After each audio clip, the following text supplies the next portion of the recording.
Good evening. Thank you for attending the workshop of the Board of Trustees this evening, November 14th. We'll call this special meeting to order at 6:02 p.m. in the boardroom of Zeller's Center for Learning and Leadership. This evening, we have on the agenda Operations Center for this special meeting, discussion of the bus and operations facility. At this time, can you do roll call, Ms. Padilla? Yes, here. Dr. Lowell Strike. Here. Mr. Jason Olson. Here. Ms. Leanna Harding. Here. Mr. David Montemayor. Here. Ms. Melissa Myers. Here. Mr. Dan Blackwood. Here. And not present, Mr. Alejandro Flores and Mr. DeLeon English. Thank you. All right, at this time, Mr. Reeves, will you please come up and discuss the Operations Center? Great, thank you so much. President Myers, Dr. Strike, and board members. Hello?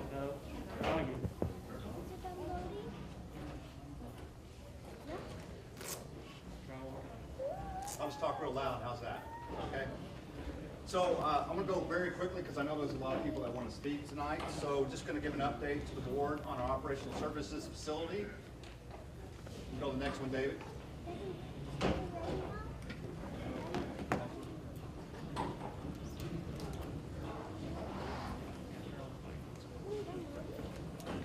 So I thought I'd talk, why do we need an operational services facility? Remember that we had a new administration come in, and so we took a fresh look at our planning processes. We want to make sure that we're do long-range planning. Can you hear me now? Hello? Hello? Now I can.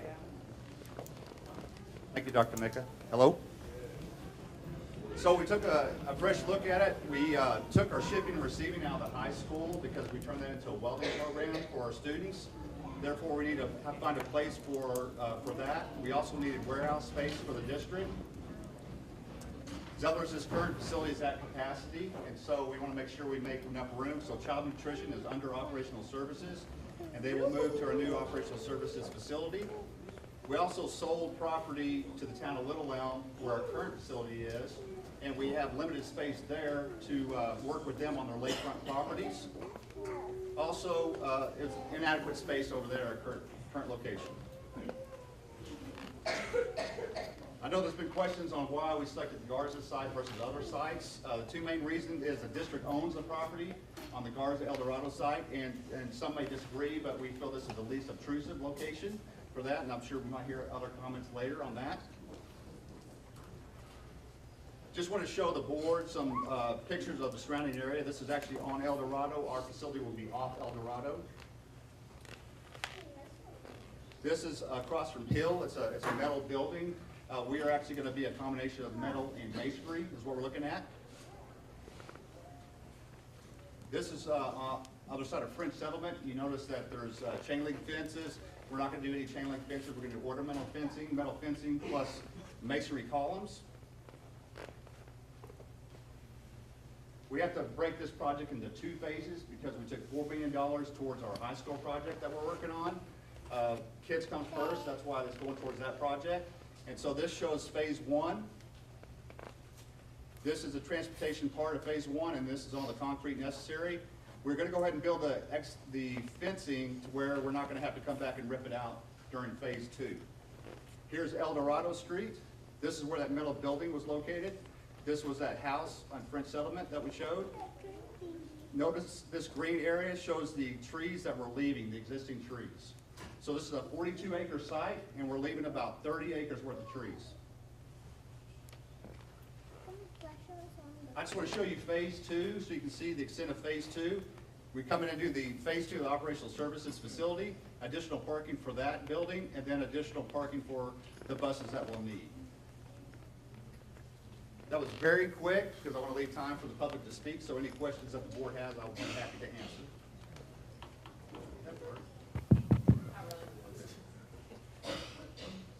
Thanks so much. Any questions from the public at this time? Please come on up. And please state your name and address. Thank you. Everybody knows stalking. I'm Jennifer Barrett, and the mic is not working again. so I'll try to speak loud enough so everybody can hear me, but I'm Jennifer Barrett. I live at 3516 Bay Ridge Drive. I live right off of El Dorado, across the street from this project, and I appreciate y'all having this meeting tonight. After a lot of discussions with everybody in the combining neighborhoods, we decided that this wouldn't be the point of arguing about the move or any of those other things that we've been asking questions on, and we have been getting answers. But some of the things that we discussed during the P&Z meetings and during the council that we would like addressed for the upcoming meeting. We'd like to make sure that the property is maintained at being a PDA2. That way it's an overlay of the property so that if it is ever sold or if anything does happen, it immediately goes back to being a residential. And then also it gives us the comfort of some additional list of like zoning requirements for your area while you're building there and living there in our neighborhoods. Some of the things that were discussed also were the meets and bounds and making sure that it's clearly defined. And I know Rod's been working with the architect and making sure that everything was accurate on there. So we want to make sure that that is clear before the P&Z meeting also. During the meeting, it was also discussed the green space. At the corner of El Dorado and Dixon, there's a lot of trees there. For several reasons, we want to make sure that's maintained. One is for the view, the sound of school buses, that especially the number over the years as it grows. And then also just in our environment, it's a healthy green area that we'd like to ensure is there. The city council also requested this, so we'd like that road into the PD. Then one of the big questions that we would like to request is the masonry for the building. The drawings and all the information we've been provided is that it's pretty much a metal structure. And I know that he just showed y'all a great little storage building that is a 10 by 12 in somebody's backyard right across the street. But this is a 100-foot metal building that's going to be in this neighborhood. And I'm not saying our neighborhood is better than anybody else's, but we're trying to maintain the property values over there, which in turn helps the school district and helps everybody in our area. We would just like to make sure that they use masonry. We would like full masonry. For what we understood at the council, we understood that that would not be a problem to do full masonry. But that's what we would like the change to be, from at least 3/4, not 2 foot of cinder block at the bottom, because that's all that is currently on the drawing is 2 foot of cinder block. You're not going to see that anywhere, especially if you get any landscaping. It's not going to make any improvements to the structure. The other thing that has been a huge point for us is the discussion of portable buildings and how long is a portable. If the plan is to have a portable in place and have it there for 5 to 10 years, it's not a portable building anymore, it's permanent structure. So we'd like a 2-year time limit wrote for that portable building to be on the property. We feel that's adequate time between phase 1 and phase 2 for things to be built out and have a home for everybody. And then for that building, it needs to kind of look like a neighborhood. They have masonry siding to go onto those structures so that it goes with everything else that's going on there. We'd like proper screening. I'd like a giant brick wall. Everybody knows this. It's not a lie.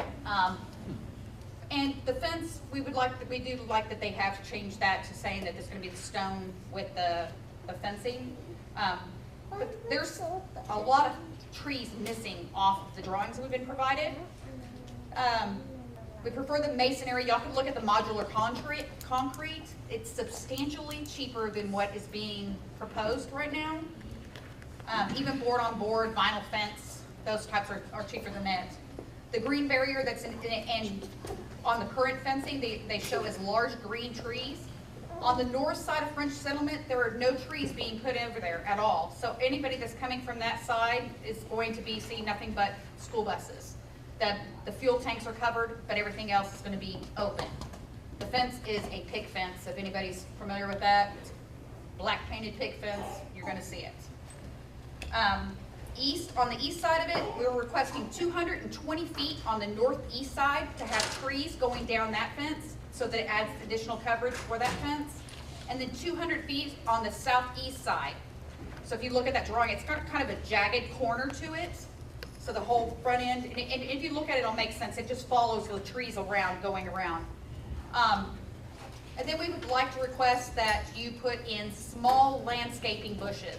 For example, the rosemary and nandina. If you look at the city's building,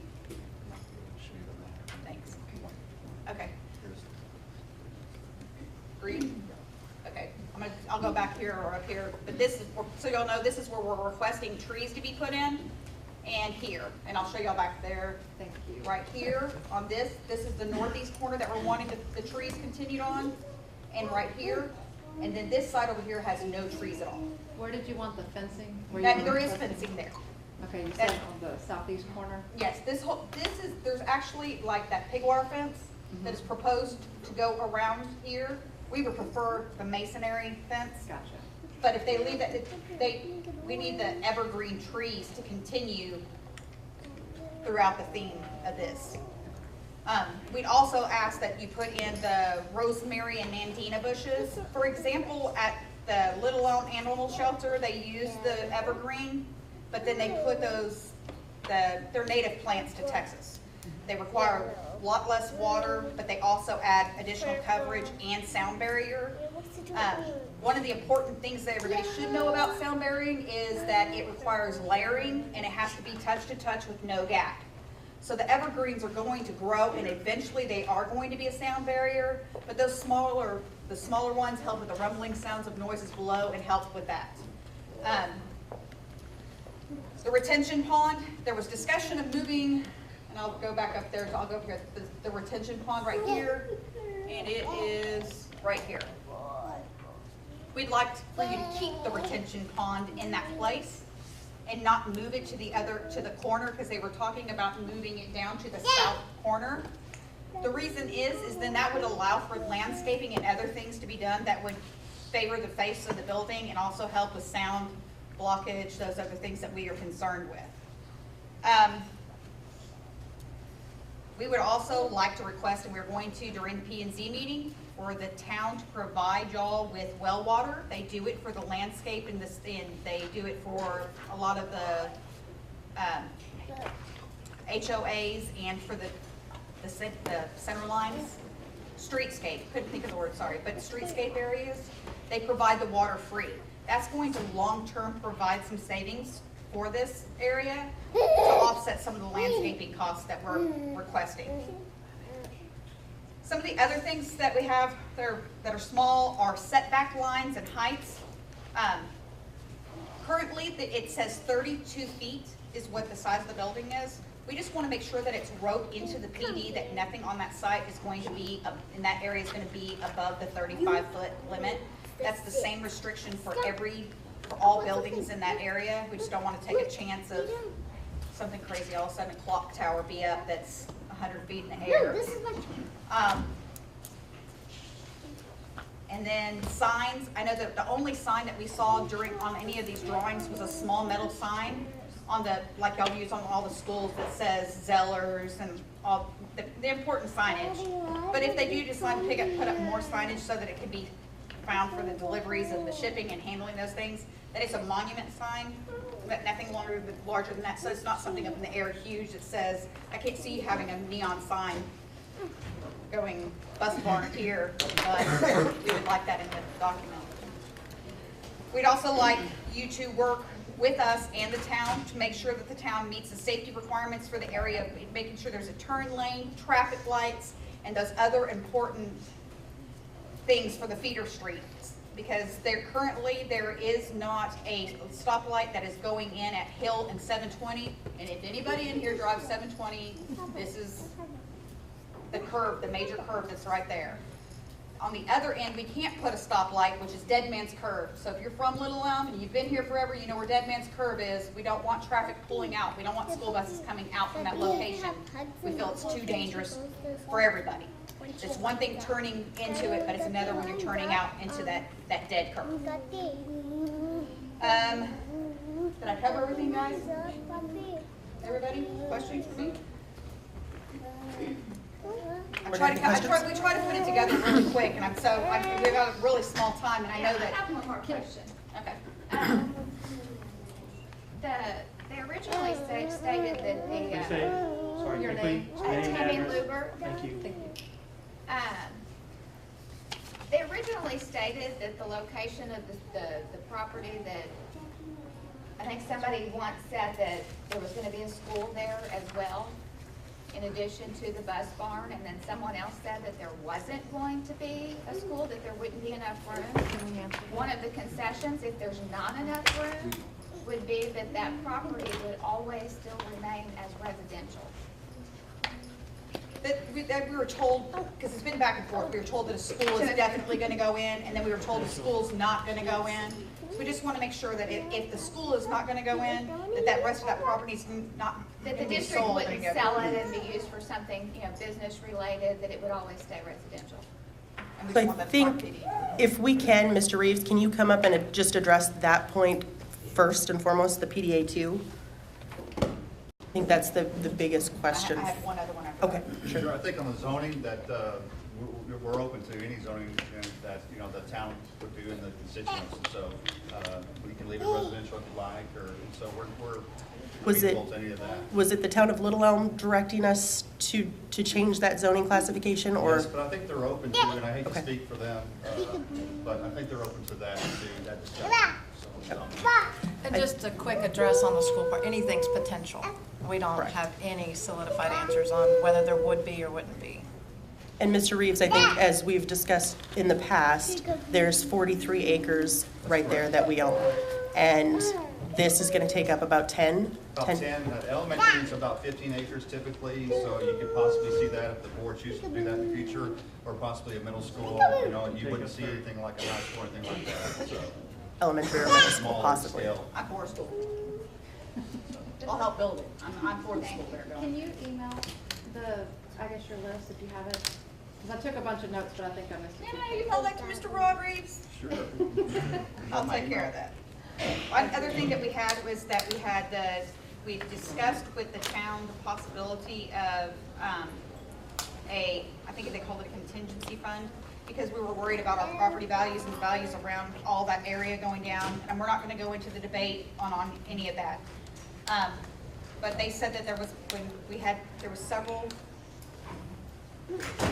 administrator, people with the school that said it would be possible that maybe funds could be put into a fund with the city that they could use for sound bearing and on other areas around it, not directly on the school property. So that, I don't remember the name of that, what the name of the fund was? I like You were those there. funds, whatever You it were is, to there. get money for, I like Oh, those please. funds. Was that the town? That was city Joe, council. can we get Okay. some funds from the town? Is there a town fund for the No. district? That's not what was said. So those are our biggest items. Do y'all have questions for us, wanting to know why we're doing or where? 'Cause I'm not debating or. We're not legal out. We can ask Yeah. questions. Yeah. We Get open can, so discussion. as a board, we can have discussion, we cannot make decisions at this time. Workshop. That's no action. Correct. Actually, I do have a question. On the map here, the green that's on there is trees, existing trees, currently, Yes. right? So if you are on that northern street, you do have a lot of vegetation, a lot of trees blocking that view. And from the east as well, or I guess that'd be from the south. So it's really, but you were asking for additional tree coverage, even kind of in the middle We of the want property. tree coverage for here, because you can see this whole area, I know there's trees here. What about all those dots there? Is those? There's a tree here and a bush there. Nothing that's gonna grow up to? It's not, 50 years. I was gonna say, is a lot of it just dead, though? Most of the dead is honestly in this area right here, in this corner area. Then you have brush coverage, which I'm sure that they're gonna come in and clean out brush. They're not going to, if you leave brush in a tree, that's one thing, but if you take out the brush, which they do during the construction, and then leave a tree, you go from having the dense coverage that's there and a forest-like look to being a park. And then you have the open views, the sound is gonna be able to come from under and over, and everybody in all these surrounding areas are going to be looking directly at all the buses.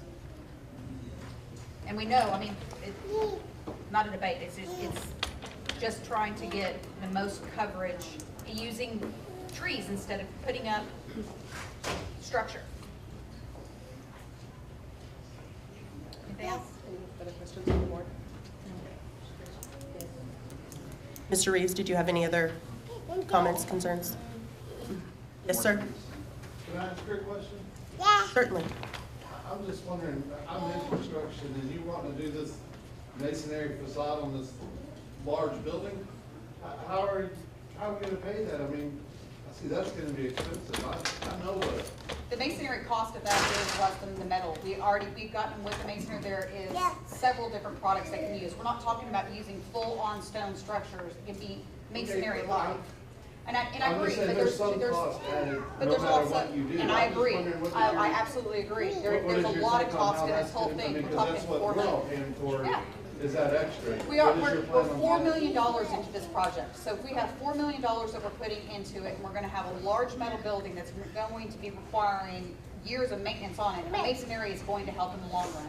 Additionally, there's other things that we're trying to make sure that it fits into the community around there, that the building standard is the same as it is for any other with us, that we all have Right, to have I'm not masonry. disagreeing, I'm just saying, where's the extra money for? It's not extra, I don't think it's extra money in there. I think that it's within the 4 Well, it million would have to budget. do, to It's, do the work. actually, it's not within the 4 million, on that, and it's, if we do a masonry, it's an additional $500,000 to add for that, so. Right, That's right, right. that's what I'm saying, it would be more. The entire structure. Yes. But that's not what we, we said we want the whole entire structure, but we're trying to, there's a difference between putting a 2-foot, and the same requirements are not being made in the reiterate- school let me- district. Let me get back to where you're saying, it was $500,000 for a masonry fence around the property.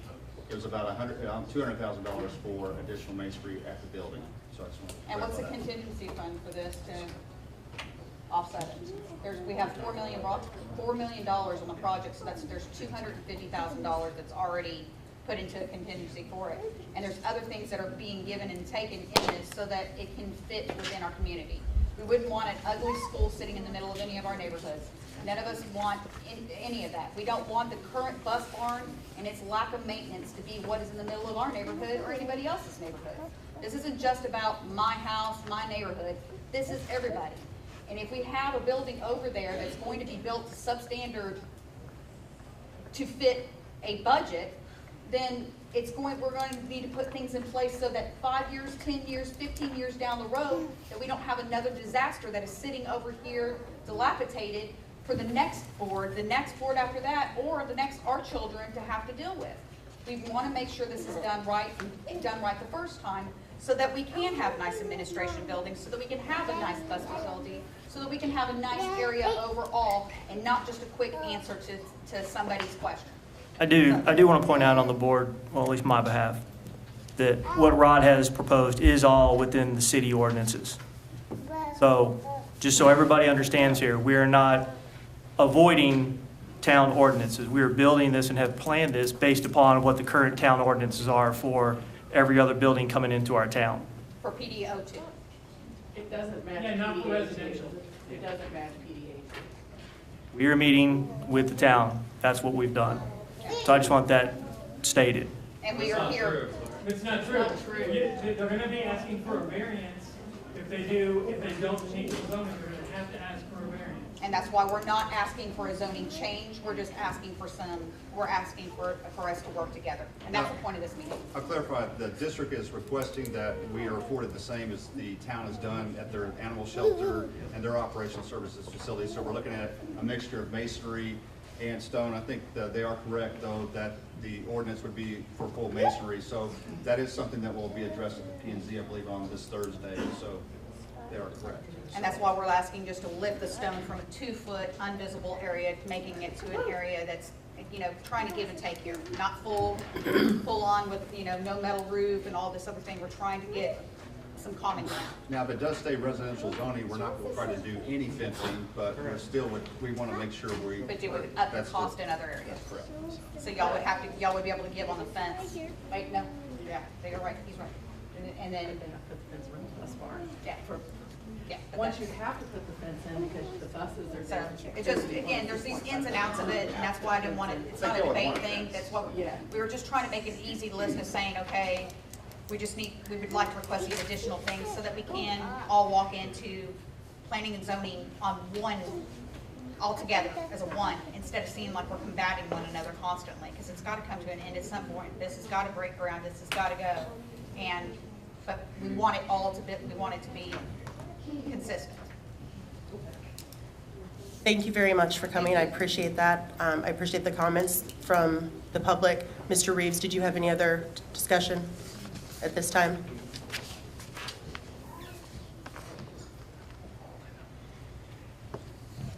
I'm guessing that's a no. Okay. Any other comments, questions from the board? All right. Thank you for all who attended. We will close this special meeting at 6:27 p.m. We will reconvene at 6:30 for our regular meeting.